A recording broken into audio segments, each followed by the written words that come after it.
vais estrear um filme, Free Fish, que realizaste com a Bizan. This is Bisan from Gaza.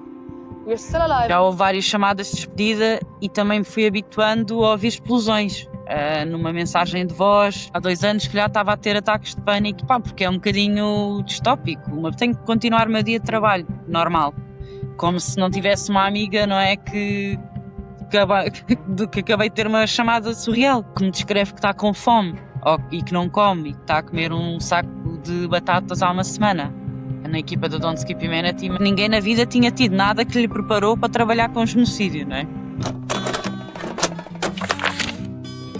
O que faz falta é agitar a malta, o que faz falta. O que faz falta é libertar a malta, o que faz falta. Bem-vindos ao Que Faz Falta, o podcast onde converso com quem não tem medo de mudar o mundo. Eu sou o Luís Leite e se estás cheio de vontade de fazer a diferença, mas não sabes por onde começar, este episódio é para ti. Hoje falo com a Carolina Salgueiro Pereira, ativista, realizadora e fundadora da Don't Skip Humanity, uma produtora que cruza cinema, jornalismo e ativismo. Aos 19 anos trocou o surf por uma vida dedicada à transformação social. Já trabalhou com comunidades vulneráveis na Índia, passou pela ONU e está hoje profundamente envolvida na luta pela libertação da Palestina. Co-realizou com a jornalista palestiniana Bizan o documentário Free Fish, filmado inteiramente em Gaza, uma obra sobre a resistência, a memória e a coragem. Se queres perceber como transformar vontade em impacto e o que significa ser ativista no mundo de hoje, fica por aqui. Durante o episódio, quero saber o que pensas, por isso não hesites em comentar. Vamos a isto, Carolina. Obrigado por teres aceitado o meu convite para estares aqui hoje. Obrigada pelo convite. E gosto muito do trabalho que têm feito, parabéns. É um grande elogio vindo da tua parte. Tinhas um podcast semelhante a este. Olha, gravava exatamente da mesma forma, que era um Mudam-se os Tempos. Exatamente, também com a inspiração de uma música. Sim.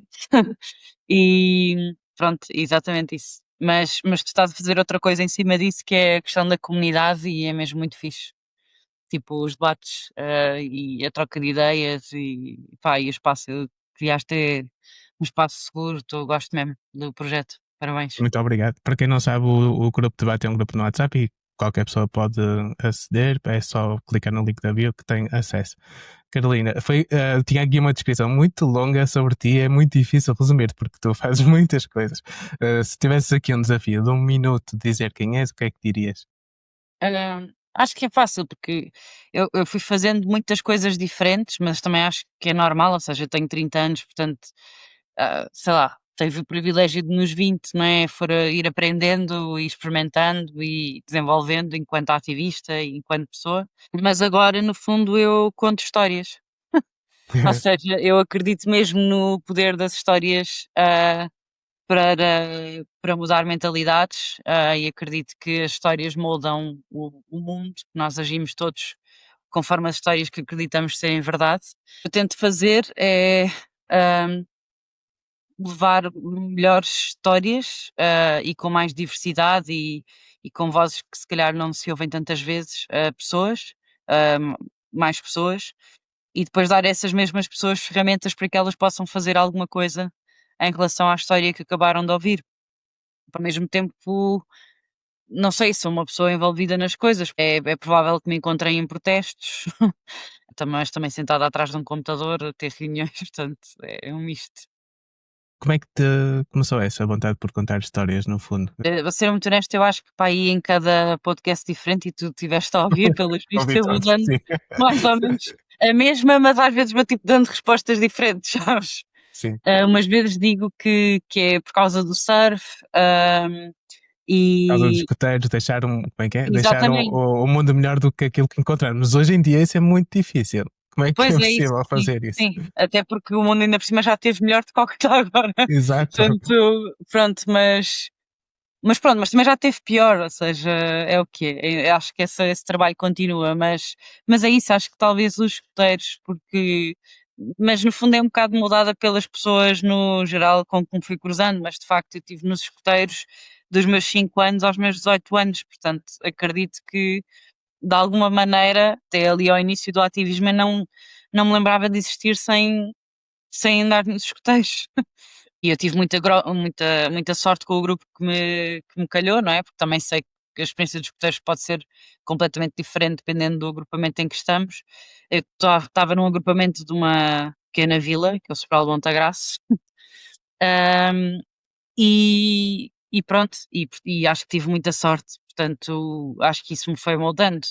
E há uma parte que talvez já fosse de mim, a parte, ou seja, a parte depois não, de as injustiças, isso desde pequenina me irritarem muito, de eu sentir que tenho de fazer alguma coisa.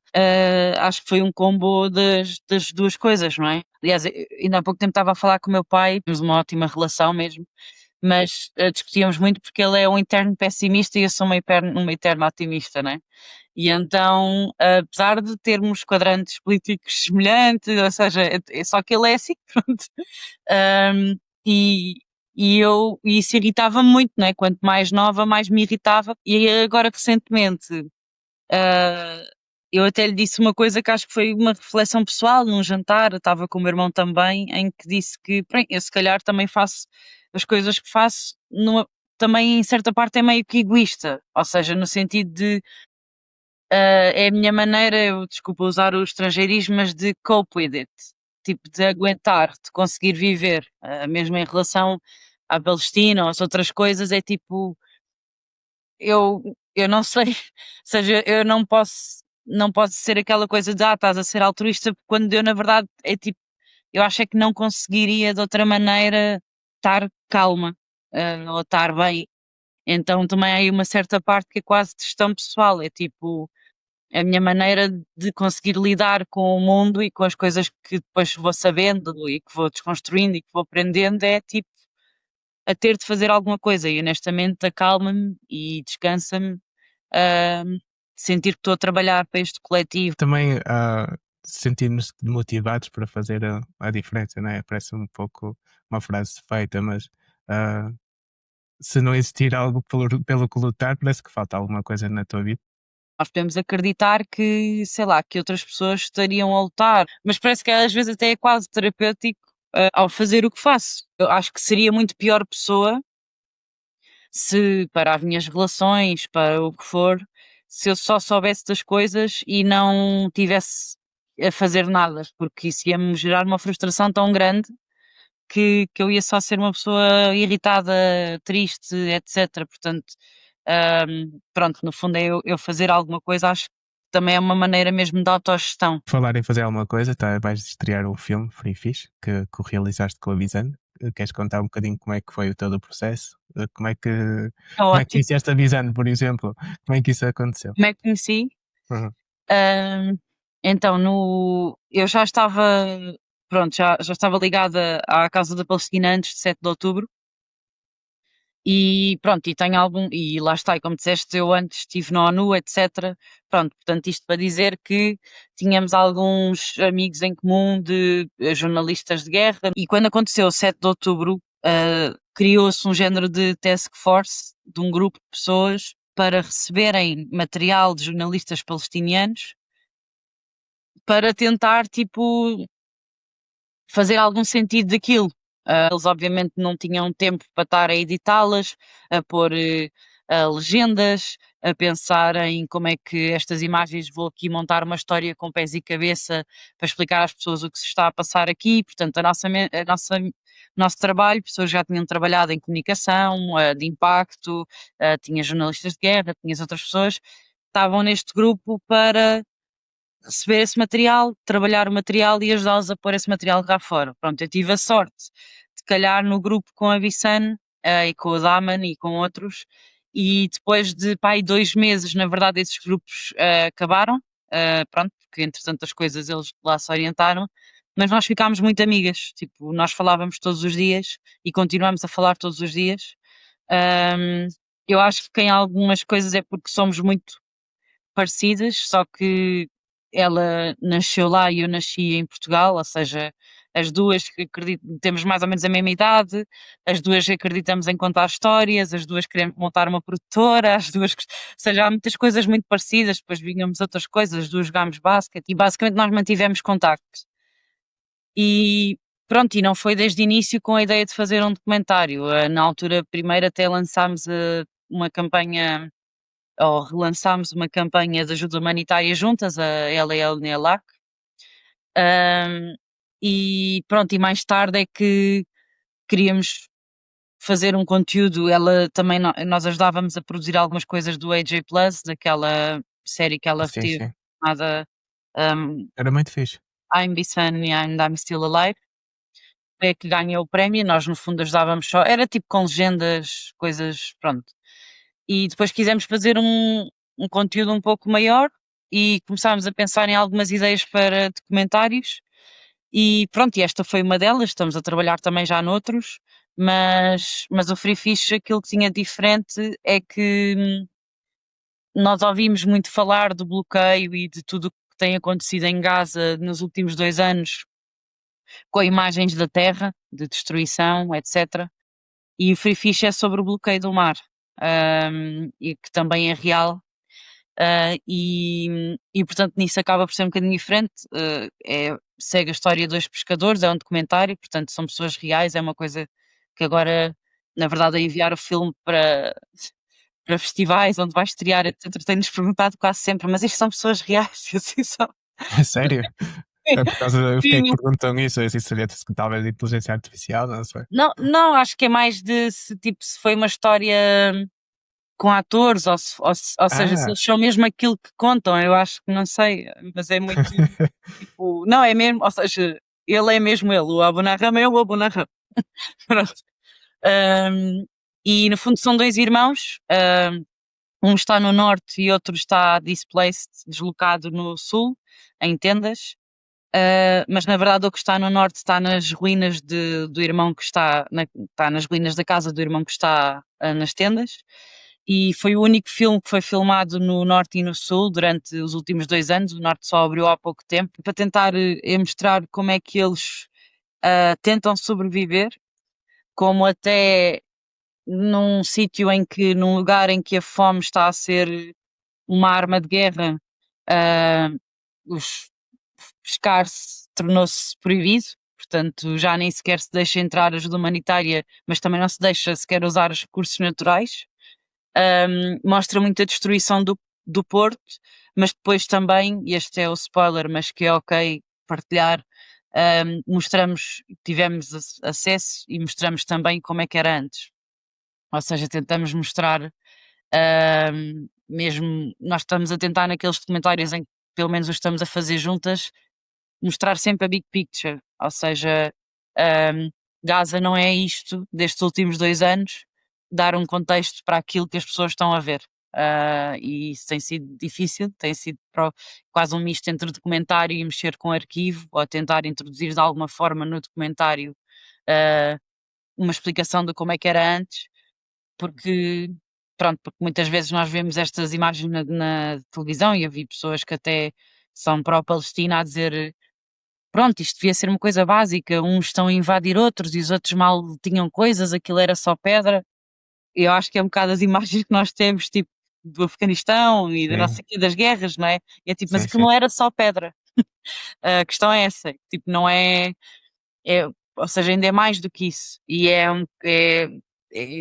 Era razia uma tem um terra, havia significado famílias, casas, emocional. trabalhos e as Exatamente. pessoas estavam lá, né? Quem assististe a este podcast, a Palestina é um tema muito comum em todos os episódios, ele quase todos, creio. Acho que compreendo o que é a ocupação e até pela flotilha acho que também acabaram por despertar para esse assunto da ocupação e do cerco, também pelo mar, em que quando se atravessa umas certas milhas, o pescador não pode ir, senão corre risco de vida, literalmente. Exato. E, E isso ouve-se no documentário, ou seja, os irmãos do Norte principalmente estão a pescar e estão há partes que tremem porque está a ser perseguido por um tanque ou que se ouve os disparos ao longe ou coisas do género. E como é que Ah, foi trabalhar assim à distância, né? Porque foi um Scott, pouquinho trabalhar à distância. Mas também com uma pessoa que está, no fundo, a horrível. sofrer um genocídio, quer dizer, não deve Sim, ter sim. sido fácil, né? Não. Foi. Pronto, mas não aprendemos a lição até porque se continua a fazer coisas juntas, mas ah, é é reinventar as regras todas de como é que é um processo de produção de um filme, porque isso era muito difícil até de explicar a parceiros ou outras pessoas que estejam a trabalhar connosco. Que, pá, para teres uma ideia, estamos a falar de cheiros pesados, e em que, ou seja, para recebermos as imagens todas de lá, era um filme, literalmente ela às vezes tinha de andar de bicicleta uma manhã inteira para procurar internet, para depois poder estar a enviar e deixar a enviar as coisas, e confia no seu colega jornalista que o computador fica lá aberto a mandar as coisas. Depois há umas que chegam, outras que chegam brecadas, não sei bem. Há a parte logística, que é um caos, porque depois, por exemplo, nós fazemos uma versão, ah, eu estava a dirigir também, a co-realizar o documentário cá, então eu pensava numa versão, fazia uma versão, tinha de ir para ela se for preciso demora uma semana entre descarregar, ter tempo para ver e dar feedback. Com o feedback dela vamos ter de fazer outra vez uma versão, bem, então demora, nem sei, 20 vezes mais o tempo. ah, então pronto, um documentário de 20 minutos demorou meses. Aquilo foi, e depois é muito cansativo mesmo para quem está a editar, etc, de género. E agora é todo um filme, literalmente, para se conseguir fazer esta alteração. Pronto. Uhum. Ahm, Vou fazer aqui uma metáfora na minha cabeça com a Cisjordânia, com a ocupação, em que os palestinianos demoram 8 horas para chegar ao mesmo sítio que um israelita demora 20 minutos. Acaba por ser tudo isso, não é? A ocupação sim, está em tudo sim, que depois há o acontece. lado emocional. Já estive na Palestina, mais na Cisjordânia, não é? Pronto, acho que há coisas que vi ou que se passaram, ou histórias também que ouvi dentro de tudo. E também desta relação próxima com ela, há coisas que eu já estava mais ou menos preparada, mas às vezes ou seja, às vezes depois houve aqui toda uma gestão emocional também para se fazer. Eu já tive várias fases na relação com a Bissan, em que tipo, nós já tivemos várias chamadas de despedida. Por exemplo, uma pior foi na altura quando a Rafa foi destruído, que eles acreditavam, na verdade, aquilo foi tipo, ainda por cima uma chapada gigante, porque eles acreditavam que ia haver um ceasefire e tanto não houve, como ainda piorou, que se destruiu a passagem de Rafah, e foi na altura em que houve aqueles massacres também de incêndios em tendas e coisas do género. E pronto, e já houve várias chamadas de despedida e também me fui habituando a ouvir explosões, numa mensagem de voz, ou em estarmos as duas a ter uma chamada, conseguirmos combinar uma hora para ter uma chamada, estarmos a ter uma chamada a falar de várias coisas, depois temos a campanha também, etc. E de repente, por exemplo, aquele último café dos jornalistas, era literalmente tipo, ela tinha estado lá uma hora antes, ao telefone. E portanto aquilo, ah, a ouvir-se uma explosão, e ela de repente ter de desligar e dizer tipo, desculpa lá, onde é que foi? E percebe-se que ela está a falar com outras pessoas. Pronto, e isso é uma gestão emocional que tipo, eu não, eu já no início, há 2 anos, que já estava a ter ataques de pânico e coisas do género, porque não, opá, porque é um bocadinho distópico. Uma pessoa, eu estou a trabalhar ao computador, estamos a fazer outras coisas, de repente tenho esta chamada à meio do dia e tenho que continuar o meu dia de trabalho, normal. Como se não tivesse uma amiga, não é? Que acabei de ter uma chamada surreal.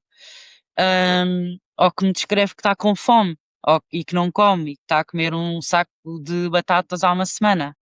E ter tipo, de ainda assim lhe pedir material de trabalho, porque eu sei que é isso que ela quer que eu faça. Ah, Pronto, portanto, eu gosto de falar da parte logística, mas também há uma parte emocional, não só entre as duas, mas também até com a equipa. Por exemplo, um, a ver imagens de um outro documentário que ela está a trabalhar, que se chama Body a Battlefield, que é um documentário só dela, mas que nós estamos a fazer o póster, outra parte, design.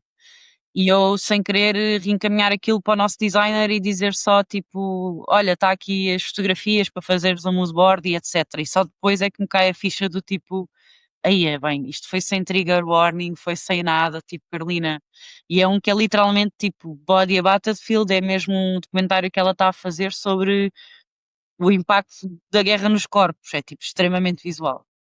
E a seguir, por exemplo, tentei organizar uma formação para a equipa para gerir estas coisas emocionalmente, ou seja, é uma coisa quase que vamos nos capacitando à medida que vamos avançando. Na equipa da Don't Skip Humanity, mas ninguém na vida tinha tido nada que lhe preparou para trabalhar com genocídio, não é? Tipo, Uhum. Certo. ah, por Sim, isso, sim. enfim. Exato. Eu estava a pensar depois como é que lidarias sabendo esse pormenor, por exemplo, de comer durante uma semana um pacote de batatas fritas, depois como é que lidas com outras pessoas do nosso país, que no fundo são um pouco indiferentes a essas situações. É, Deve ser difícil. uma parte que é quase pessoal, né? Mas acho que houve esse trabalho, ou seja, eu no início eu fui mesmo passando por várias fases estes 2 anos, eu cheguei mesmo a ter, pronto, uma depressão, mais ou menos, não foi o ano passado, foi o ano anterior. Tudo me irritava, e isso acho que também teve muito impacto, por exemplo, numa fase nas relações pessoais em que, eu sentia que era tudo estúpido, ou seja, não é que eu falasse mal com as pessoas, mas sei lá, acabar de ter esta chamada e a seguir ir beber um gin normalmente como ia com os amigos, eu não queria estar ali, tipo, eu estava ali apagada, não sabia, ou seja, e eu tinha amigos que eu percebo que diziam isso com a melhor das intenções, e atenção, que acho que até é bastante válido parte do que eles dizem, que era, mas tu não estás lá, tu estás aqui. E na verdade, acho que isso até pode ser visto como uma coisa do género, tu tens de estar bem, percebes? Ou seja, também no sentido de responsabilidade para com ela, por exemplo, ou para com as pessoas com quem nós trabalhamos, lá, não é só ela. Mas no sentido em que, tipo, tu tens de lembrar que tu não estás lá, estás aqui e que tu tens de estar bem, porque se tu também entras na fritaria, que é aquilo que se está a passar lá, então não estás a ser também grande ajuda, não é? Tipo, usa o facto de estares aqui como uma, uma vantagem, que ela sinta que tem em ti uma pessoa que, pá, que tem a estrutura e que pode comer e que pode fazer as coisas para pensar, para construir o coisa, para negociar, para, percebes? Ahm, Eu revejo muito nisso, também passei por muitas fases. Aliás, lembro-me de tomar um café com os amigos e tinha uma pessoa que estava muito curiosa para saber assuntos pela Palestina e estava-me a perguntar por saber que eu era ativista aqui no lugar eu comecei a responder, né? E depois tive outra amiga a dizer para parar de falar desses assuntos. Eu fiquei assim muito irritado, ah, porque não é só nós não queremos estar lá, mas depois estão-nos sempre a perguntar as coisas. acho que não fui a melhor a estar sempre no meio e a gerir sempre o meio, ou seja, acho que estive muito lá, depois não estive em lado nenhum e agora estou a conseguir estar mais no meio, ou seja, conseguir gerir melhor a coexistência destas duas realidades e, opa, e honestamente acho que também me fez com que eu, ao longo do tempo, eu no início, por exemplo, tentava mobilizar toda a gente, quer continuar a mobilizar o número suficiente de pessoas. E estou obviamente preocupada com o movimento e assim, mas também acho que comecei a escolher as minhas batalhas. E acho que há algumas pessoas, estavas a perguntar como é que eu lidava com isso, eu acho que há algumas que eu simplesmente deixei de lidar. Pronto. Ah, Queria te perguntar também, porque eu sei que as pessoas que estão a ouvir este podcast querem saber. E Bisana é incrível, como é que é ela como pessoa? é ainda mais incrível. Então ela vai de bicicleta levar os fecheiros, não sei, como é que consegues explicar para quem tem curiosidade de saber como é Não, que ela tipo, eu amo-a mesmo, eu acho uma pessoa, acho que é uma força da natureza incrível, porque eu acho surreal como é que alguém consegue estar. Tipo, ela mandou-me boas ideias só de um dia. Pronto, e eu naquele dia tinha sentido que não tinha tempo, não tinha tido tempo nenhum para ter ideias e para. Pronto. E eu perguntei-lhe do género, pá, Viti, não sei o quê, como é que tu, tipo, como é que tu tens tempo para pensar nisto tudo? Ele disse assim, pá, é que na verdade eu não tenho mais nada para fazer. Ela estava do género. Pá, há dias em que de facto é caótico e eu nem consigo responder nem nada, mas também há outros que ela estava bem a dizer, Carolina, tipo, não é preciso romantizar, tipo, eu hoje literalmente não tive nada para fazer, tipo sentada em frente a uma tenda e sem acesso a nada, ou seja, só tive que pensar, pronto. Claro que já tivemos, entre aspas, não é discussões, mas momentos com mais frustração, não é? Ela diz montes de vezes, mas há 2 anos, e eu já lhe disse montes de vezes que também não é preciso dizer aquilo, que é tipo, I don't want to overwhelm you. Tipo, montes de vezes, montes de vezes. É tipo, é super, super. Eu estou só a usar estrangeirismos, mas tipo, kind, querida, com as pessoas com quem trabalha, com toda a gente, mesmo quando está hiper mega frustrada. Para mim, continua só a ser fascinante como é que uma pessoa consegue. E nós passamos por montes de frustrações, tipo, com a campanha, por exemplo, e o acesso aos fundos e pá, coisas que é um bocado de género. ter de estar a lidar com o sistema como ele é cá, tipo, não, mas primeiro você vai ter de enviar um requerimento para não sei onde, e eu estou tipo, as pessoas estão a precisar de água neste preciso momento, estás a ver? É tipo, menos que a género, não dá só para saltar uns passos, por amor de Deus, está a dar comigo é maluco. Mas, e ela a continuar a ter essa paciência. E ela também às vezes dizia tipo que isso é bué palestínia, né? Tipo, ah, Acho que é um eu bocado de sul vou, global. Um yeah, bocado de sul é de global. género, pronto, é preciso fazer isto e não sei o que, mas não sei o que mais, para, tipo, eu tenho muito menos paciência do que ela, percebes? Para montes de coisas. Mas, yeah, é uma pessoa incrível, super boa pessoa mesmo, tipo, com imensa ética de tudo. Ficou satisfeita aqui a curiosidade sobre a Vicena. Agora vamos falar da Carolina, já passamos muito É, tempo. ok. Eu vou voltar aqui atrás. Eu por acaso, esta vez que troquei aqui as voltas, costumo começar assim por saber quem é que tu és e ah, pronto, para as pessoas, mesmo quem não te conhece, às vezes está a ouvir pela primeira vez e quer saber quem é que tu és. Tem aqui uma citação tua que diz: o que ninguém vê tem muita força. Escreveste no gerador. Falas de um ativismo invisível e das coisas que acontecem longe das câmaras. Achas que hoje o ativismo é demasiado performativo ou ainda há espaço para fazer as coisas no silêncio? Não, acho que ainda há espaço para fazer as coisas no silêncio e acho que não se tem de fazer as coisas no silêncio só para ser no silêncio, não é? Agora, sim, também acho que há muito ativismo performativo e acho que isso há performativo para fora, mas também dentro do próprio ativismo. Ou seja, acho que há muitas pessoas que são especialistas em estar em todo o lado, mas depois, pá, isso é uma coisa que nós costumamos comentar dentro dos coletivos, é de género. Há sempre aquelas pessoas que estão nos grupos e que comentam e que não sei quê, mas depois, tipo, é preciso, sei lá, aquelas coisas que depois não são tão sexys, né? Que é de género fazer um Excel para as despesas da marcha, tipo, organizar a manif, alugar o material e o microfone, falar com Sim, a câmara, não sei, as coisas que é mesmo práticas, tipo, é preciso fazer coisas, literalmente. E nunca são essas sim, sim. pessoas. Aí desaparece toda a gente. São Pedir sempre os mesmos autorização à depois a polícia. mandar a coisa, fazer aquilo outra vez. Portanto, é do género. Sim, acho que isso há dentro, porque há pessoas, mas aí tipo eu nem resumo ao ativismo, é tipo, há pessoas formativas, ponto, estás a ver? E há umas, pronto, divertem-se a andar assim aqui no meio dos coletivos e o pessoal finge que não vê, e pronto, e há outras que estão noutras coisas e está tudo bem, mas há mesmo muito, muito, muito trabalho que não passa para fora, tipo, são muitas pessoas com trabalhos, ao contrário daquilo que normalmente comentam nas redes sociais, né? Tipo, tenho trabalho e não sei o quê, com trabalhos que se unem em horário pós-laboral, para pensar o movimento, para pensar o que é preciso fazer, para analisar aquilo que se tem feito, para organizar formações, para organizar marchas, e é tudo voluntário, como é óbvio, mas as pessoas, e é preciso tudo, pronto, se calhar também para quem estiver a ouvir e acha de género eu não sou, tipo, eu não sou ativista, eu não sei bem o que é de fazer. Na verdade é preciso pessoas para com todas as equivalências, ou seja, desde pessoas de saúde para as equipas de saúde, desde pessoas de marketing e comunicação para a equipa de comunicação, ou seja, dentro daquilo que é o trabalho do coletivo, há mesmo espaço para todos. E muitas vezes nós andamos a inventar porque não temos a pessoa que, sei lá, não temos o designer que acha que é designer, não tem nada a ver com ativismo.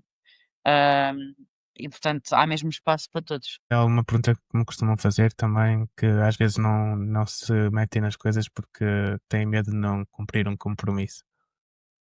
Mas nos coletivos toda a gente está no mesmo papel, por isso não é um problema. Tu eras antes de quereres mudar o mundo e se partes de um lugar de privilégio ou tiveste que lutar para o lugar que ocupas? Antes de querer mudar o mundo, honestamente não me lembro muito de mim. Eu já me lembro de mim assim. Pronto, e acho que se perguntares aos meus pais, eu sempre fui mais ou menos assim. Ahm, Pronto, não parto, claro que parto de um lugar de privilégio de ser uma mulher branca, europeia, etc., mas dentro desse contexto, ou do contexto português, claro, sou classe média, portanto acho que há pessoas com. Acho não, há pessoas com menos privilégio, mas pronto, mas as origens ainda assim são humildes, no sentido em que, pronto, eu cresci em Sobral de Montagraço, que é, pronto, no meio do nada, mais ou menos, e, Pronto, e os meus pais são professores, mas vinham, por exemplo, a minha avó, ahm, era do bairro do Catejal, que foi um bairro social autoconstruído, por exemplo, que só foi legalizado há pouco tempo, e ainda me lembro da casa da minha avó ou seja, ela só tinha os stores porque o vidro para as janelas era demasiado caro.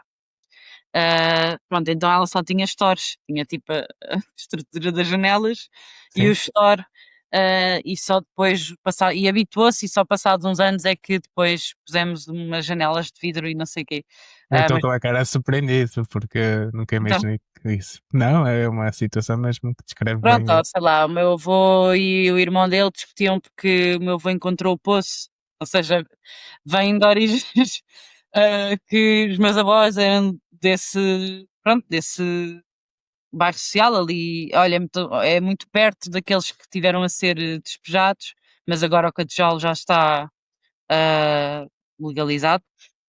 Ahm, a minha avó trabalhava numa fábrica e a minha avó do lado do meu pai não trabalhava, já era mais tipo, tinha de ser dona de casa. Ahm, mas, por exemplo, os meus avós dos dois lados deram tudo para a educação dos meus pais. E acho que foi aí um bocadinho que se quebrou o ciclo e eu felizmente beneficiei disso a seguir, não é? Ou seja, o meu pai fez a licenciatura à noite, portanto já foi um esforço muito grande dos meus avós, e era muito importante para a minha avó, por exemplo, a educação da minha filha, da minha mãe, não sei o quê, mas pronto, mas tem coisas ainda que foi na altura era interessante falar com ela e com a minha mãe, da importância que a minha avó dava a toda a gente, que a minha mãe andasse muito bem vestida e sei lá, essas coisas assim, de classe social, né?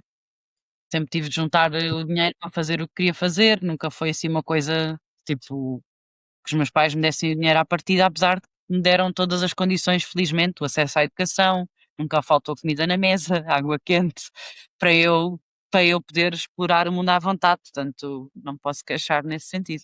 E depois acabaste de fazer umas viagens, foste à Indonésia, depois foste à Índia e com a experiência que criaste um projeto Sim. na Índia. E aí, mesmo, mas por exemplo, mesmo essas viagens, eu na altura falava imenso sobre isso, porque lá está, porque eu tive de ter 2 trabalhos de verão para pagar a primeira viagem à Indonésia. Mas tive sorte também, fui trabalhando, fui juntando, e pronto, e depois cada um tem o seu capricho. Eu não gastava muito dinheiro em mais nada, juntava tudo e pronto, ia de viagem às vezes para a infelicidade dos meus pais, que era tipo, porque é que a minha filha tem 19 anos e está a ir para a Indonésia sozinha durante um mês de mochila às costas e agora meteu na cabeça que também ia para a Índia fazer voluntariado numa associação e pronto, eu era mais esse tipo de pessoa.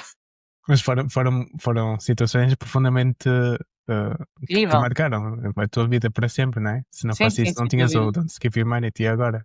Sim, sim, sem dúvida. O percurso todo é engraçado porque sabes, quando, ou seja, acho que também não é preciso ir a esse pormenor, mas eu consigo dizer exatamente que coisa é que levou à outra que foi levando até onde eu estou, sabes?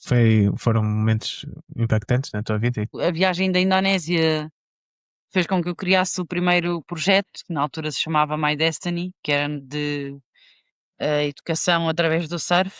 Ahm, E pronto, e foi isso que depois levou também à Índia, onde estive a trabalhar num orfanato chamado Ashan Kiran, um orfanato de raparigas, que foi super impactante perceber desde logo porque é que o orfanato é só de raparigas. Também trabalhei com mulheres que tinham sofrido ataques de ácido pelos maridos, na altura. Ahm, pronto, E e mais antes de ires para lá, sabias que isso acontecia? Estavas preparada? não, Tinhas lido sobre o assunto? nada, não. Foi mesmo, foi super ingênuo e não preparado. Aliás, foi preparado olha, a White Savior Style, tipo, sem noção. Parei uns workshops enquanto estava em Lisboa, e levei tudo bem preparadinho, tipo, para a Índia, para fazer com as raparigas, e depois quando chego lá é que que não vai dar para usar nada daquilo que eu tinha pensado, como é óbvio. Não sabia mesmo nada, tipo, eu estava na zona mais pobre da Índia, que até mesmo quando falo com indianos, eles dizem tipo, porque é que se quer, tipo, porque é que se quer para o país? Pá, que só funcionava, só tinha eletricidade a funcionar com gerador, que pronto, aquilo foi tudo meio que surreal. ah, e lá está, e foi aquelas coisas que é mesmo a falta de noção que depois uma pessoa vai aprendendo, né? Por um lado, é bom que às vezes a gente tenha um bocadinho de falta de noção, senão não nos metíamos nessas coisas.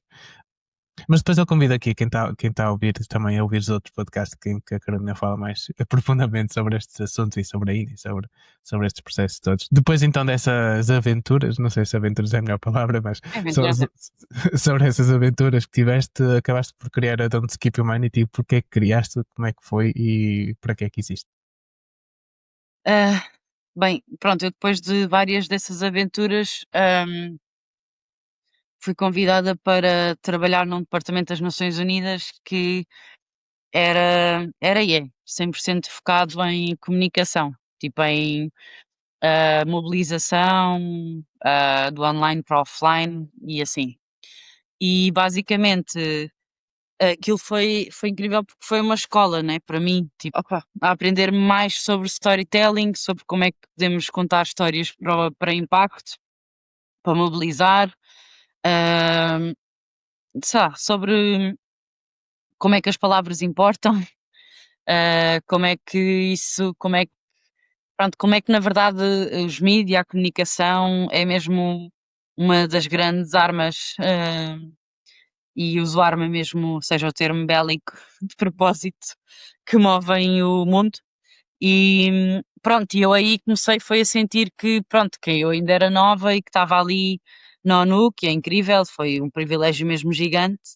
Hum, mas pronto, mas ali nós somos ou seja, somos só um grão dentro de uma cadeia gigante, não é? Era uma equipa de 12 pessoas que responde a uma pessoa que depois tem 13 chefes, sei lá, tipo, aquilo é mas no meio de uma coisa gigante e portanto o que tu acabas por fazer é muito trabalho, mas ah, parece que ninguém consegue bem decidir estrategicamente aquilo porque, não sei, tá, é muita gente.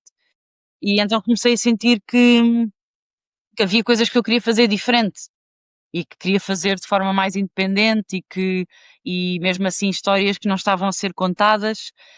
Também fui desromantizando um bocadinho a ideia que eu tinha da ONU, né? Tipo, acho que qualquer, entre aspas, menina escoteira, depois é o sonho de trabalhar na ONU e depois, na verdade, ah, queria fazer trabalho com um bocadinho mais de coragem do que a ONU tem e um bocadinho mais posicionamento do que a ONU tem.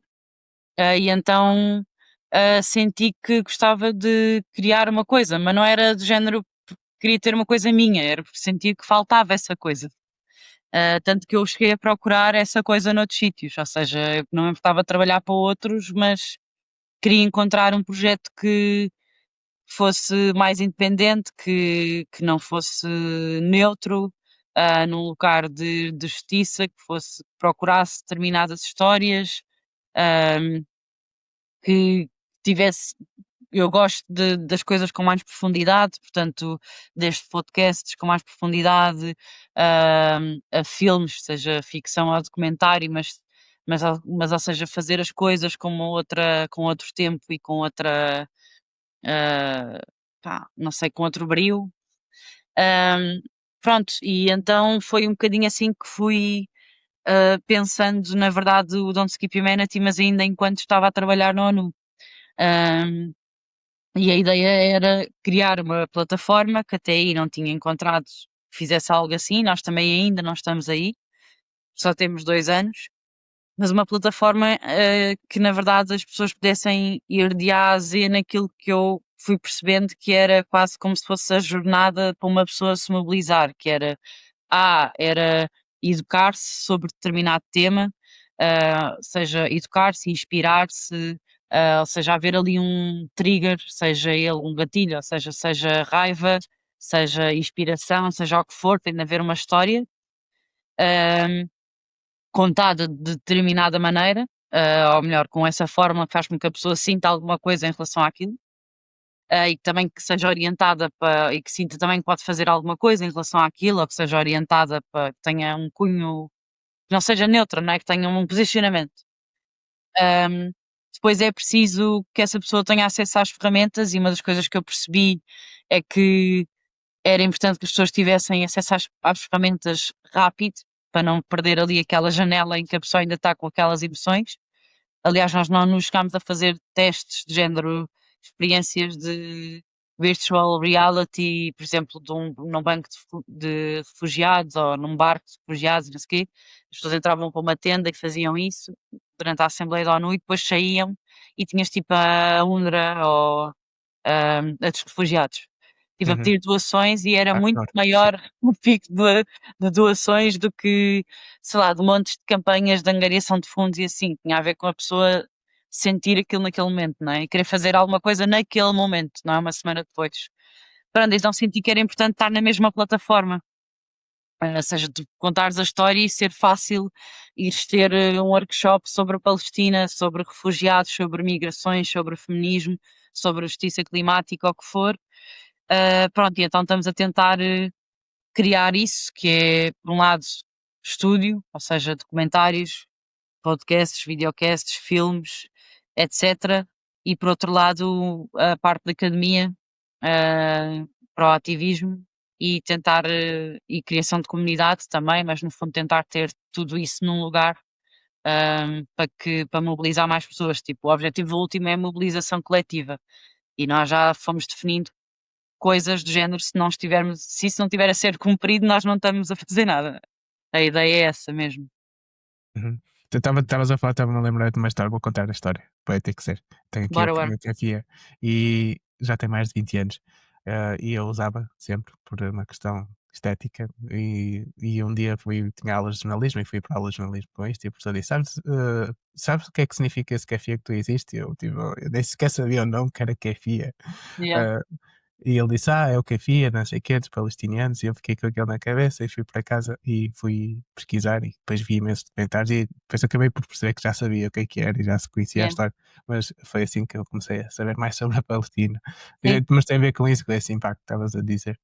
Mal. Sim, sim, e pronto, e lá está, e mesmo isso de as histórias moldarem ou não moldarem o mundo, imagina, até eu acho que ainda há bocado estávamos a falar da Bissan, tipo, é a prova viva do poder das histórias, não é? Ou seja, hum, no sentido em que ainda, ou seja, agora as pessoas procuram para saber sobre a Palestina, mas eu nem há 10 anos eu não sabia que a Palestina existia, portanto, isto é todo um caminho, não é? As pessoas parece que estão de género, porque tu sempre soubeste, ou porque parece que nós caímos numa cena qualquer, ou vimos de um lugar especial, quando não, quando eu parto exatamente do mesmo lugar de ignorância. Assim E mesmo como já sabendo muitas pequenas coisas, esta situação toda acabou por nos dar a conhecer muito mais. exatamente, sim. Pronto, e acho que em muitas coisas também o poder das histórias e, por exemplo, às vezes as pessoas também perguntam sobre o porquê das pessoas estarem mobilizadas em relação à Palestina e não em relação a outra coisa qualquer. E também tem a ver com o acesso às histórias, tem a ver com os sacrifícios que os jornalistas palestinianos fizeram a sacrificar a vida para nós sabermos o que está ali a passar, não é? Portanto, tem a ver com isso, é de facto uma pessoa age conforme aquilo a que teve acesso, e ouvir diferentes opiniões e a opinião pública foi mudando. De antes só víamos aquilo que nos chegava através da propaganda israelita e, e pronto, e portanto é isso.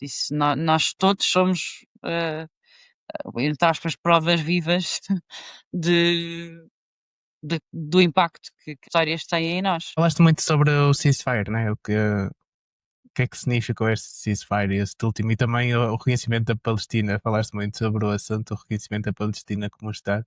Há muitas opiniões divergentes. O que é que na realidade significa para os palestinianos? Ah, ok, então, Pronto. primeiro Queres, queres. queres, queres ver outra vez? Queres parar um bocadinho? Não, não, não, é ok. Só estava. Queres primeiro ceasefire? Deixa-me Espera, primeiro espera, investigar. espera. É que eu perdi-me aqui quando a tua cadela, como é que se chama? Desculpa. Aida. Aida, Também é um Aida. palestiniano. Olha lá aqui à Oh. espera do. Ah, quando Tenho ela bem. ladrou, eu Está perdi-me. mesmo aqui sentada ao lado, tipo, sim. Vamos começar pelo reconhecimento do Estado da Palestina. Vá. Pelo reconhecimento do Estado. Vá, sim. O que é que tu achas sobre isso? Já falaste muito sobre o reconhecimento do Estado Ahm, da Palestina. Pronto, é só, imagina, pronto, acho que quando nós falamos do reconhecimento do Estado da Palestina, temos de pensar em duas coisas. Pronto, uma delas é ah, que território é que pertence a esse Estado, ahm, sendo que o reconhecimento que nós estamos neste momento a fazer é nós, enquanto Estado português, é de um território que, na minha opinião, não representa aquilo que é a Palestina e é como se estivéssemos a aceitar e a normalizar um projeto colonial. Ou seja, há um projeto colonial que é Israel, o Estado de Israel, e isso é fácil de. Sinto-me confortável a afirmar isso, porque acho que é uma coisa facilmente justificável em vários termos, eticamente, legalmente, etc. Um, e aquilo que nós estamos a reconhecer é só pequenos passos, ou seja, é como se, sei lá, há um projeto colonial que ocupou Portugal e que deixou Lisboa e a margem sul, e nós dizemos, ok, nós reconhecemos então que aquilo que sobra é que Lisboa e a margem sul são território português. Quando para mim o, o território que pertence ao Estado da Palestina é os territórios da Palestina histórica de 48, nem sequer são os de 67, que é o dos Acordos de Oslo. Pronto, e depois a segunda parte tem a ver com o reconhecimento e a igualdade de direitos de cidadãos, não é? Se nós agora, em teoria, passamos a reconhecer dois Estados por igual, devíamos de tratar diplomaticamente ambos, não é? E tal como em relação à Ucrânia ou em relação em termos de relações internacionais, existe um que claramente está neste momento a invadir outro e a ocupar outro, e portanto acho que reforça a nossa responsabilidade diplomática, ou deveria reforçar, em relação a opor-nos à ocupação, ao desarmamento, a estarmos mais presentes em relação ao desarmamento de Israel, a cortar relações diplomáticas com Israel. Portanto, acho que também, ou seja, que o reconhecimento do Estado da Palestina deveria ser igual a algo material, a ações concretas e a responsabilização, e não apenas ah, pronto, à normalização, no fundo, e sinto que o que está a acontecer é a opção B. É, é quase como se, não sei, como se o movimento pela libertação da Palestina fosse, fosse isto que teve a pedir. O reconhecimento do Estado da Palestina. Pronto, como se isso não significasse nada em termos de. É um ah, pouco também para esmorecer a luta, portanto, né? É um pouco, vamos dar sim, aqui umas tal migalhas como o e assim cessar-fogo, podem. não é? É também para esmorecer a luta, não é? É preciso acalmar as pessoas. Sim, porque elas estão. Está a haver muita gente a manifestar-se, é melhor dar ali umas migalhas a ver se acalma. Exatamente. E o cessar-fogo, o que é que tens esperança sobre este cessar-fogo? Quer dizer, já não há esperança com Não, os últimos porque já não, acontecimentos. sim, já foi quebrado. Eu lembro-me que foi um bocado triste, porque quando houve o cessar-fogo eu na verdade não fiquei nem feliz nem triste, ou seja, fiquei só, ok. Ahm, Pronto, porque claro que por um lado eu queria muito ter a esperança de, pelo menos por umas noites, não é? Lá está, os meus amigos palestinianos que estão em Gaza, ahm, pudessem tentar dormir sem medo de morrerem durante a noite. Ahm, mas pronto, mas mesmo a falar com mais pessoas que já estão na luta pela Palestina há muito tempo, isto já aconteceu N vezes, cessar fogo, e já foi N vezes 30.000 vezes quebrado. Portanto, este já foi quebrado mais de 80 vezes, desde que foi assinado. Ahm, e não é um acordo de paz pronto, quando a paz, o que é a paz, não é? Tipo, a paz é. Então, antes de 7 de outubro havia paz, porque, pronto, porque não se Sim, estavam, porque não havia resistência, é isso que é paz, é tipo não haver resistência a uma ocupação, então estamos em paz. Ahm, Pronto, portanto, eu acho que o cessar-fogo é só mais, e aliás, a insistência de, por exemplo, Trump nas entrevistas que deu pós, quando mesmo assim alguns jornalistas mais críticos continuavam a perguntar sobre a guerra ou isto ou aquilo, ele dizia: "Não há guerra". Tipo, acho que há uma urgência muito grande em dizer-se que não havia guerra, que já acabou. Um, e também acho que é importante nós percebermos que isso é mesmo para nos desmobilizar. Aliás, acho que não sei se foi uma chamada que ficou gravada ou um statement de Trump também para o Netanyahu, sobre Israel não conseguir combater o mundo. E não é Israel não conseguir combater o mundo em termos militares, porque muito honestamente Israel consegue combater o mundo em termos militares.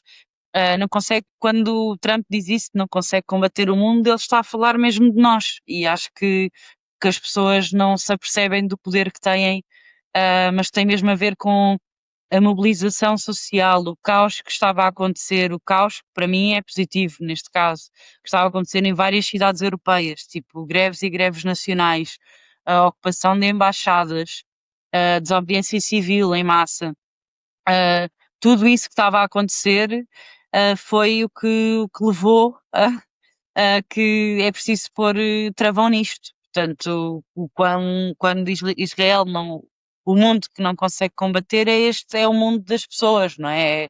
É, não há depois pessoas para explorar economicamente quando as pessoas, pronto, ou seja, não é bom para ninguém, entre aspas. Sim, Ah, sim. É até interessante que eu falei com a Alexandra Lucas Coelho, ela falou muito da libertação, não é? E isso que eu estava bocado estava, quando me perdi aqui no meu guião, a libertação da Palestina é a libertação de todos nós, porque no fundo é isso que eu acho que é interessante, que é traz, traz à superfície muitas das nossas lutas também. sim. E, e eu acho que isso é uma frase super material, ou seja, nós também dizemos isso muitas vezes, mas é bastante concreta, porque para a Palestina ser livre, eu digo isto muitas vezes, é muito dificilmente vai ser livre numa Europa, por exemplo, dominada pela extrema-direita, porque todos os interesses na Europa é bastante cúmplice neste silêncio. A Palestina é um resultado é um bocado o projeto colonial que se manteve até hoje em dia, porque, pronto, porque o colonialismo dá dinheiro, não é? Para os mesmos. Aliás, estive na Palestina e provavelmente a Alexandra também te conta isso, ou não sei, mas é notório, porque é que aquilo dá dinheiro. Existe imensa especulação imobiliária, coisas que se começam a construir e não ficam acabadas, que foi só para alguém ganhar um dinheiro. Ahm, Tipo, aliás, o que estão agora a querer fazer, né? A Riviera de Gaza, aquilo é tudo, que Israel consegue construir resorts em cima de terrenos onde estão de valas comuns. Isso já eu sei, tipo, tive em Tantura que, ou melhor, que agora se chama Dor, ironicamente, não sabem o significado disso em português, mas que antes se chamava Tantura e onde houve um massacre gigante e que agora é um resort, portanto não há nada de já fez isso N vezes, e isso é bastante lucrativo.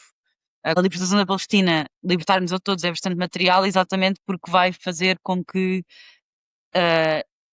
nós tenhamos de exigir diferentes políticas e diferentes relações diplomáticas dentro, por exemplo, da União Europeia ou da forma como nós vemos o mundo em relação a norte global e sul global, ou como é que nós vemos quem é o terrorista, ou seja, acho que é uma desconstrução gigante de nós também, da sociedade em que estamos inseridos. E tens esperança que isso vai acontecer? Tenho certeza, tenho que ter. Uma terceira intifada mundial? Não, eu tenho, tipo, eu acho que ainda vai demorar a ser mais pés na terra. Eu acho que em alguns momentos ainda vai ficar pior do que vai ficar melhor a seguir.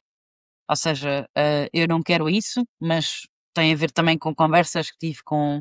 Mas os palestinianos estão bastante cientes disso. Ahm, e, e acho que, por exemplo, agora vai ficar pior na Cisjordânia, ah, que não é difícil de ocupar, tendo em conta aquilo que fizeram em Gaza. A Cisjordânia está bastante mais fragmentada do que Gaza. Portanto, é muito Para fácil. quem não souber, é os cool nuts, basicamente, que Sim, começam a e criar as ilhas casas dentro do forçadas território. e Exato. sim, mesmo e agora isso mais a intervenção militar, que já existe, mas maior, são áreas muito mais pequeninas, ou seja, é muito mais fácil de ocupar completamente do que Gaza, que ainda era uma faixa, ainda assim, pelo menos, consistente dentro de si.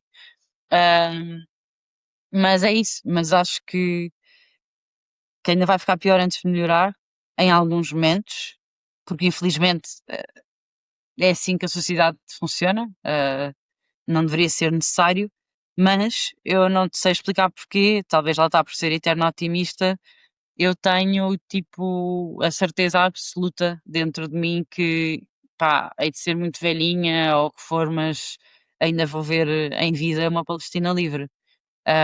Pronto, acho que isso também é em base, é porque todos os impérios caem, portanto, isso acho uma coisa inevitável mesmo. Agora, que se é no meu tempo de vida ou não, pronto, não sei, mas eu acredito que sim. Talvez quando seja mais velhinha, mas quero acreditar que ainda é antes e quero, por exemplo, acreditar que lá está, amigos próximos como a Abissano, o Hamad, o Daman, etc., ainda os vou poder abraçar em vida, não é? Ah, quero acreditar nisso. Quais são as transformações urgentes que são necessárias para o mundo? Para o mundo, É difícil esta, sim.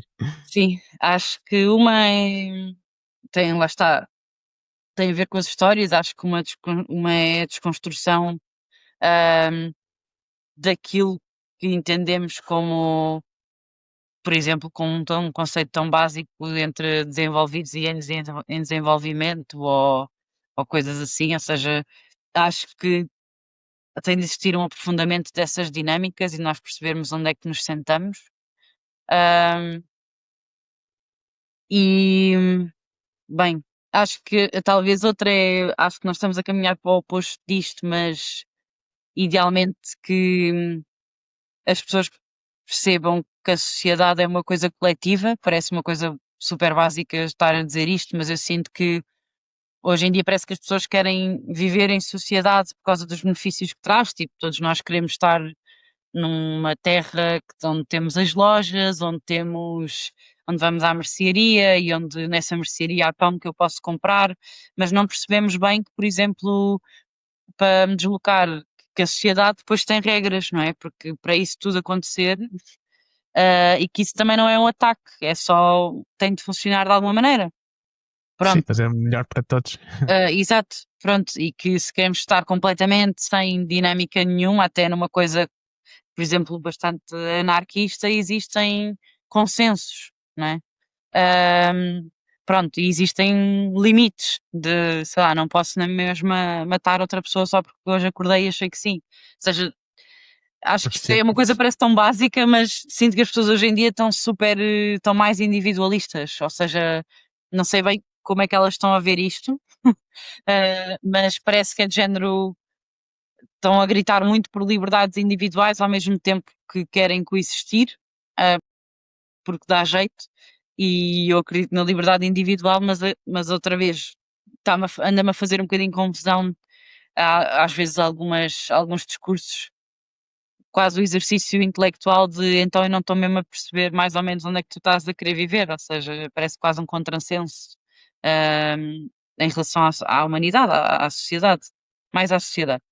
E terceiro, hum, olha, não sei, talvez falem com as vossas avós, ah, porque lembrei-me daquilo que estava a partilhar em relação à minha, hum, e também porque me lembro de, por exemplo, a minha avó lembrar-se de ver notícias sobre o início de Israel, portanto, a minha avó era mais velha do que Israel. E quando a minha avó nasceu, Israel ainda não existia, no fundo, né? Uhum.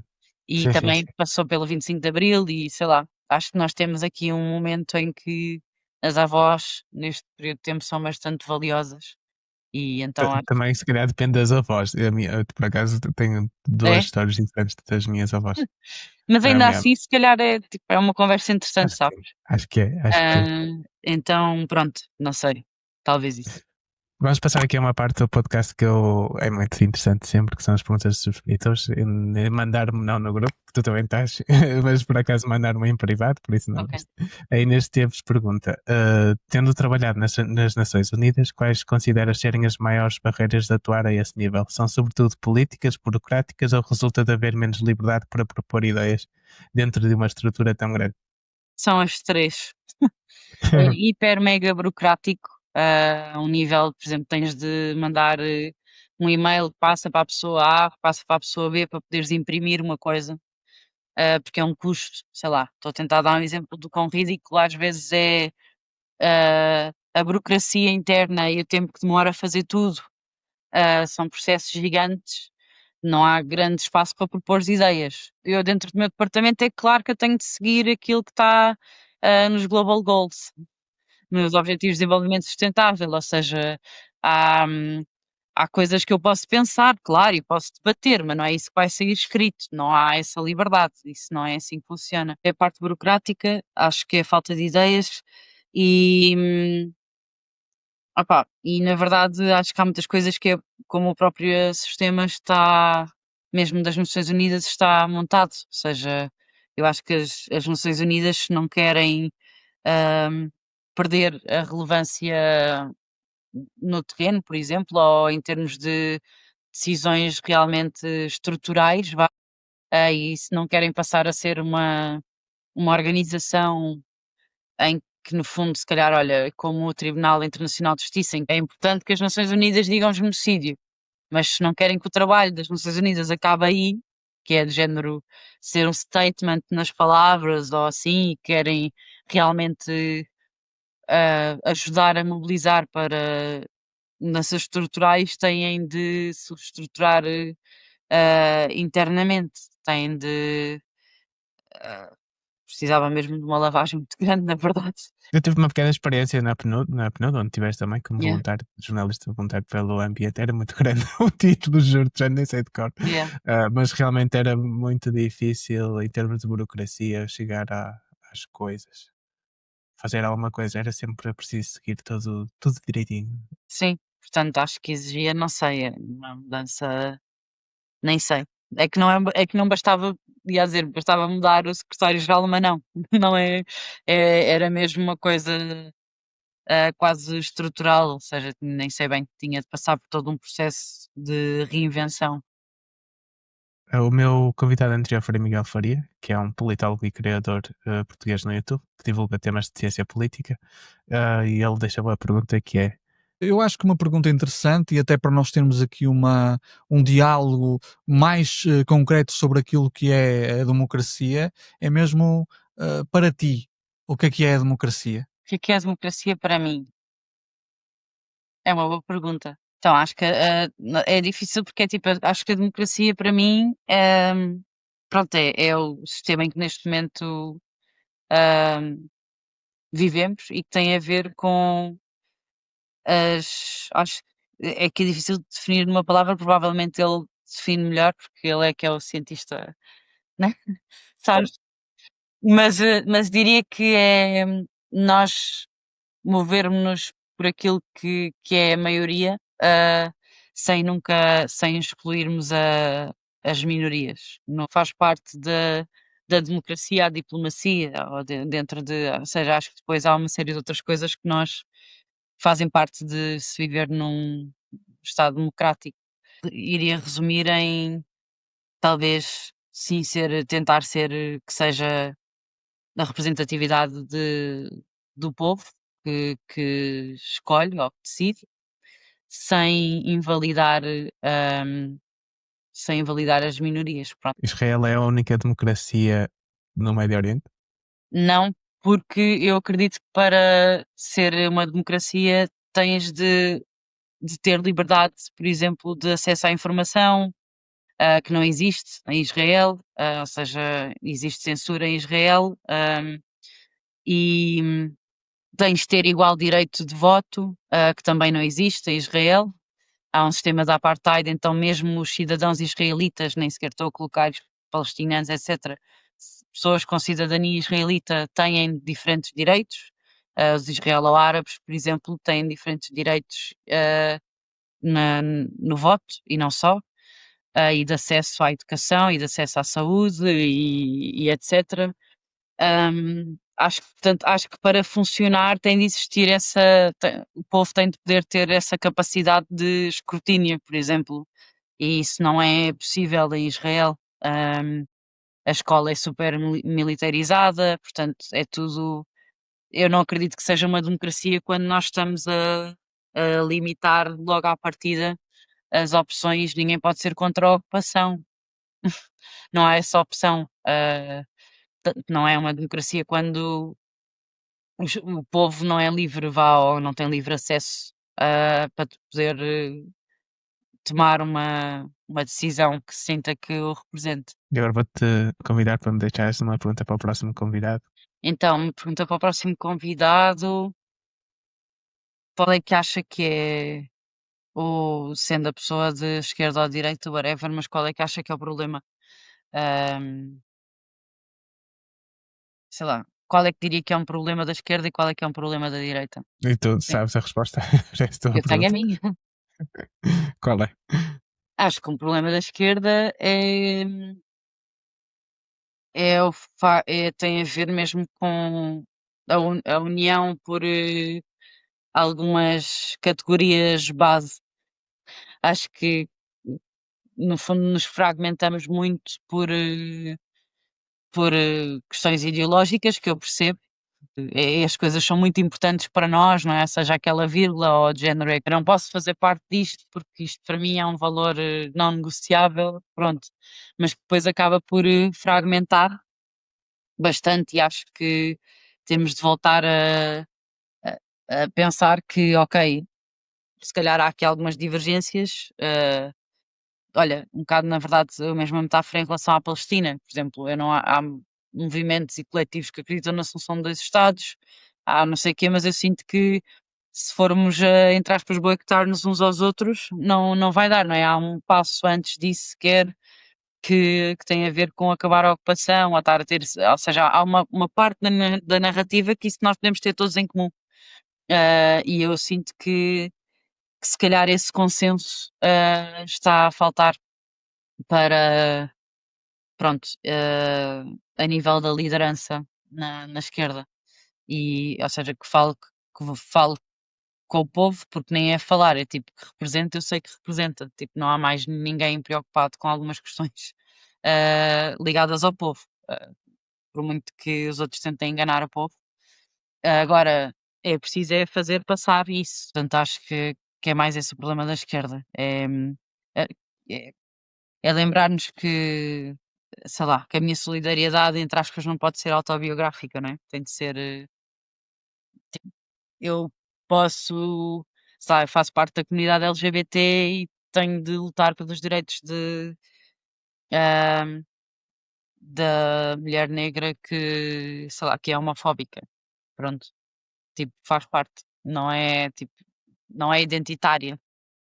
Eu acho que a direita é o problema oposto. Ainda assim não me identifico com a ideologia que tem em relação à economia, por exemplo, etc. Mas acredito que existiam alguns valores base e que o debate poderia ser feito entre esquerda e direita de uma forma muito mais, eh,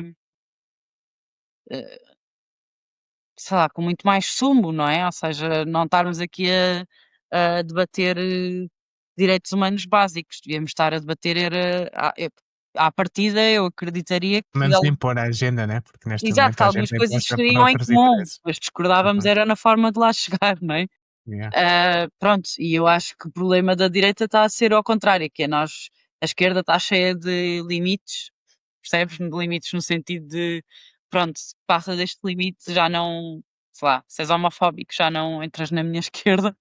E Sim. o problema da direita é a ausência de limites neste momento, que é tipo, não se fala, primeiro não se negocia nunca com a extrema-direita, se calhar a extrema-direita agora não está assim tão má, já podemos negociar, quando tipo isso é fachada, tipo, continua a ser exatamente a mesma porcaria. Só que pronto, tu agora já achas que queres normalizar para poderes negociar com. Ou seja, se não os é. o excesso às vezes de ética, falta dela.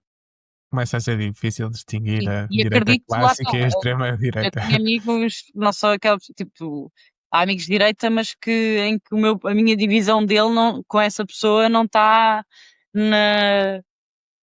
Ou seja, essa pessoa também está extremamente chateada com a direita, no sentido em que a minha diferença de mim com essa pessoa de direita não é em relação aos valores básicos, tem mais a ver mesmo com o privado e público, com outras coisas, pronto, e que com o sistema, se é comunista, capitalista, com o quê, mas não era nessa essência, e hoje em dia já se está a debater essa essência, já chegámos aí, né? Já falámos antes do grupo de debate do podcast, e se estás a ouvir aqui esta nossa conversa e és de direita, entra no grupo. Eu acho que precisamos de mais gente de direita para ter aqui Sim, debates, sim. porque é sempre interessante ouvir o outro lado. Não sei se trouxeste sugestões de livros, é uma parte que peço. Se há aqueles livros mais interessantes. Pode sugerir também um podcast, o Yala. Ok, obrigada pela sugestão. Eu gosto muito de ler, então fui-me tornando um bocadinho a pessoa, tipo, e quando fui à Palestina enviei imensos livros para Portugal, aí fui-me tornando um bocado a pessoa a que amigos recorrem quando gostavam de ler outra coisa qualquer sobre a Palestina. Mas posso recomendar alguns que estão ali, mas se calhar em Portugal acho que o último livro do Miguel Carvalho, o Por Dentro do Chega, achei super relevante, na verdade. Mesmo para quem, lá está, entre aspas, já sabe tudo o que está ali, acho que conseguir dar exemplos, saber coisas concretas, etc., para mim, pelo menos, eu, claro que já sabia, mas muita coisa, mas ao mesmo tempo não sabia, sabes? Então a pormenor e coisas que ele conseguiu encontrar. E como eu acho que a informação é poder, não é? Para aquilo que estamos a caminhar, acho que é um livro que, enquanto ainda podemos ler, que recomendava que muitas pessoas comprassem e que o guardassem e que o não guardassem tipo escondessem, né? Ao contrário, guardassem tipo um E sítio onde comprei podem 2 voltar. cópias. Para quê? Pô, Para casa. Comprei 2 cópias. um sítio onde podem voltar e recorrer e contra-argumentar e pronto. Se olhasses agora para a Carolina, que tinha 19 anos e começou a vida dela neste caminho, o que é que lhe dirias? Há cá coisas que eu podia ter feito melhor. E, por exemplo, em algumas fases não ser tão precária. Porque não sabia gerir o dinheiro. Não é que fosse, não era por ser muito, era exatamente por ser pouco. Tipo, que eu gastava noutras coisas, mas era um bocado de chapa ganha, chapa gasta. Mas, ou seja, acho que se há coisas que podia melhorar, sim, mas honestamente dizia só: olha, tipo, vai. Se calhar dizia para ela tentar ir à Palestina mais cedo que aquilo que foi. Mas ou dizia-lhe que existia sequer uma Palestina, com 19 anos eu não sabia. Mas não lhe dizia grande coisa, no sentido em que, tipo, acho que acho que está ok. Ou seja, acho que mesmo o tempo que se demorei a aprender sobre as coisas, hum, lá está, as vezes que fui ignorante em relação a alguma coisa, seja ela tecnicamente sobre, sei lá, fazer filmes ou sobre alguma coisa política, tudo isso faz parte. Portanto, ia dizer o quê? Acho que é, não é? É tipo, Sim. pronto, acho que, tá, cuida dos teus e vai e bora. Pronto, para não desistir. Não desistir. Eu gosto sempre de terminar aqui o episódio com uma mensagem de esperança. Qual é a esperança que tu tens para o mundo? Eu vou repetir uma coisa, mas eu tenho mesmo esperança de, ainda no meu tempo de vida, ver uma Palestina livre. E E o que é que faz falta? o que é que faz falta? E educar a malta. É muito bom. Gostei dessa, super sucinta. Foi mesmo no ponto. Carolina, foi mesmo um prazer falar contigo. Falei pouco do Don't Skip Humanity. Eu acho que depois vamos precisar de um segundo episódio mais tarde, talvez. Se calhar em presença, não sei. Mas foi mesmo fixe ouvir-te e espero que as pessoas também ouçam um podcast de ela, que é muito interessante sobre a Palestina e vão aprender muito. Já tive o privilégio de ver 2 episódios e aconselho, vivamente. E obrigado por teres vindo. Obrigada eu. Gostei muito. E assim chegamos ao fim deste episódio. Se chegaste até aqui, muito obrigado. O que faz falta é um projeto totalmente independente, não tem patrocinadores e só existe porque que tu ouves. Se queres que continue, espreita a descrição, há formas muito simples de ajudar. Mas há algo ainda mais essencial, não fiques refém dos algoritmos. Subscreve a newsletter para receberes cada novo episódio sem distrações no teu e-mail. É lá que nos encontramos, sem depender de terceiros. E claro, podes deixar um gosto, comentar e partilhar. Pode parecer pouco, mas cada interação faz com que esta mensagem chegue cada vez mais longe. Como cantava o Zeca, venham mais 5 de uma assentada, conto contigo para espalharmos esta mensagem e transformarmos o mundo, porque o que faz falta é agir. Muito obrigado por estares desse lado. Até breve. O que faz falta é avisar a malta, o que faz falta. O que faz falta é avisar a malta, o que faz falta.